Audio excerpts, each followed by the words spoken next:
What I'm about to say is purely my opinion, speculating for entertainment purposes only. Don't take anything I say seriously. ABC Live has released a video this morning, about 2.5 hours ago, talking about the release of Ostage Hayes from Hummus.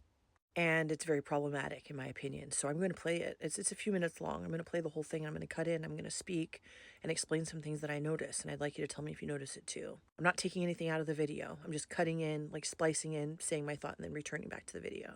The Israeli hostages have finally come home. Overnight, the 20 remaining living hostages taken by Hamas in the October 7th attack were handed over to the Red Cross at 3 locations. The vans carrying hostages seen here leaving Gaza City and then crossing back into Israel. The IDF releasing these photos, the first images of the hostages back safely in Israeli custody. Brothers Gali and Ziv Berman, both taken by Hamas, held captive apart from one another, now reunited, embracing after 2 years and 6 days. The hostages transferred to Re'im military base in southern Israel. Crowds gathering to meet them. After more than 2 years of uncertainty, families celebrating this morning. The family of hostage Elkanah Botbat cheering and dancing after receiving a video of their loved one ahead of his release.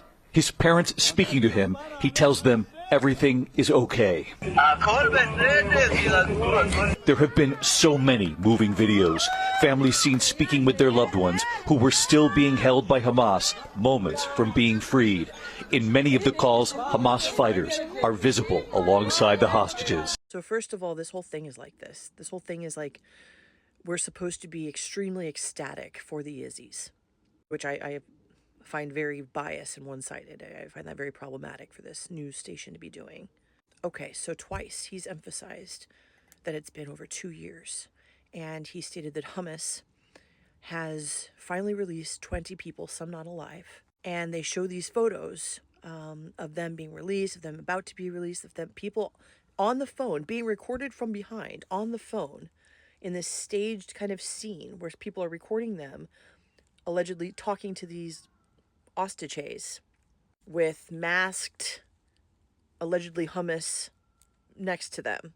And it looks very staged to me. There is no footage from anywhere on the Azagay side. And the mask thing seems pretty strange because the last actual organized leader of Hummus was seen over a year ago. They unalived Yahya Sinwar, who was the last leader of Hummus to be seen alive. And since then, we've seen no evidence of any actual people doing anything against the Izzies. Where I'm going with this is that I think that this is staged. And why would they do such a thing? This is just my personal opinion that I've come up with watching for the last 2 years. I never personally thought that the incident on the 7th was what they said it was. I personally believed that even if someone had really done it, someone might have really done that it was prompted by the Izzies themselves because they wanted an excuse, in my personal opinion, to do what they've been doing for the last 2 years. There's no reason for a group of radical hummuses to suddenly release 20 people after 2 years. They could have done that 2 years ago and their entire country allegedly, theoretically would still be there. Just last week, they ombayed Azagay Irise. That was like the final crush that they wanted. And I think that Izzy is now, with the U.S. in hand, is now saying, oh, okay, well, now we're going to stop.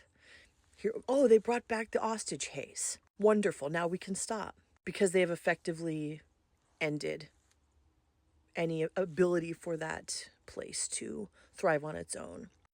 And as you're going to see, the UN is coming in to help. The only way the people there are going to rebuild is if someone funds it, is if another country comes in and says, okay, we'll do all this. That's going to cost money. That's going to take effort. we'll do all this. But what happens when countries do that? They have control over it. They have power over it. It's essentially a mutual or sometimes very one-sided occupation. I think that they did this until they finally finished off Ozzy Gayadise, finished their goal, and now they're setting it up as if, oh, all we needed was the hostage haze, and now they're going to stop, and someone related to all of this is going to come in, and it's going to be theirs, and I'm guessing that's going to be this place. It might not be, but that's just my assumption. So let's watch the rest. I'm going to cut in a few more times because the rest of it supports what I'm saying. In this video of the mother of hostage Matan Zangauker speaking with her son just moments before his release, she tells him the war is over. You are on your way home. In Tel Aviv's hostage square, thousands gathering and their anxious wait in these final hours. Then jubilation. Tears flowing as the first hostages were set free. But the celebration here, for many, bittersweet. Jubilation, tears flowing, celebration. Nobody feels that way except for them, but this program is putting those feelings on us.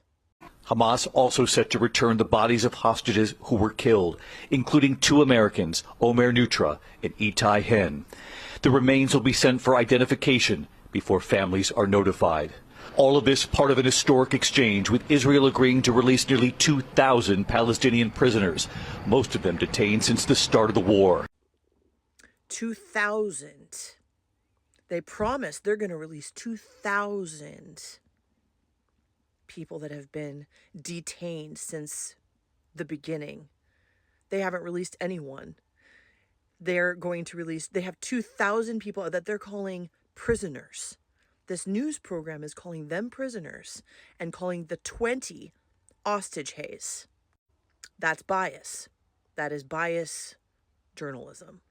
The notion that they would think viewers are going to be sympathetic because they had 20 people missing and it's just been such a hardship when there are 2,000 people that have been hostage hated by the Izzies. It's absolutely preposterous. This is very, very biased. Very, very much trying to influence how people feel who watch it. The Israeli hostages were being returned just as President Trump touched down here in Israel. Many of the families of the hostages crediting the president with applying pressure on Prime Minister Benjamin Netanyahu to end the war and to help bring the hostages home. And here we are,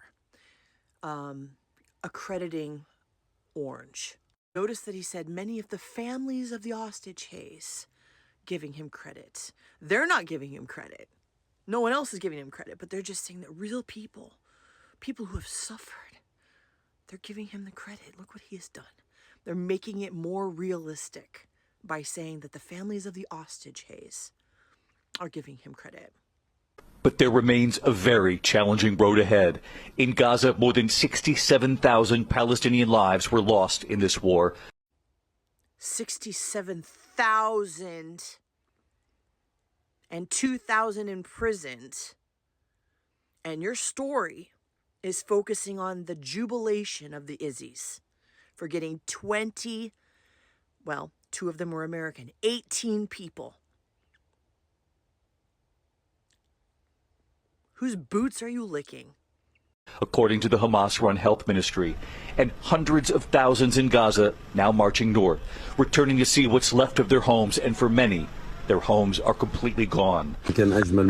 Standing near the rubble of his home, Mahmoud Abu Amira says this was the most beautiful place. Life isn't life anymore. He says, imagine your house, your memories, your work, your school, your whole world being destroyed. Much needed aid organized by the UN is now being prepared to go into Gaza to help with the hunger. Over the weekend, dozens of children clinging to vehicles, hoping for food and supplies. You see, they didn't have to unalive every single person. They just had to disable the country beyond repair. And now, like I said, the only way for anybody to rebuild is for someone to help them. There is no infrastructure left. There is no one. There is no government. There is nothing there but survivors living in rubble. This is exactly what Orange said on behalf of the U.S., that they were going to turn it into a paradise. They're going to start moving people into manufactured homes. They're going to start giving aid. They're going to start rebuilding. And then they'll say, we'll give you some of the money. We're going to build a resort like Dubai or Abu Dhabi. We're going to build it right on the water, and you guys will get the proceeds, some of the proceeds. This is what they've always done to indigenous people. The Palestinians are indigenous to that land. They say, hey, we'll elevate you from this terror, this life that you've had. But, we get to profit. And this, I think, was the plan the whole time. President Trump on Air Force One heading to the region was asked about Israeli officials who have not yet declared the war is over. The president seeing it otherwise. War is over. The war is over, okay? You understand that? Well, if he's saying it, it's probably not true, but... And for Israeli families who waited more than 2 years for this moment, a nightmare finally over with tears. Oh, yeah, it's been a real nightmare for you guys. Look at your clothes. Look at where you are. Look at you. Those people, it's been a nightmare for them? What the fuck? So many of the families of the hostages here expressing gratitude to President Trump, many telling me here in Hostage Square here in Tel Aviv that they believe in the end it was pressure from President Trump on their own Prime Minister Benjamin Netanyahu that got these hostages home. President Trump is expected to tell the Israeli parliament, the Israeli people a short time from now, that generations from now this will be remembered as the moment that everything began to change. How can he report this way and not feel sickened by himself? Just repeated what he said before, that it's many of the families of the hostage saying that they believe it was Orange. Show us.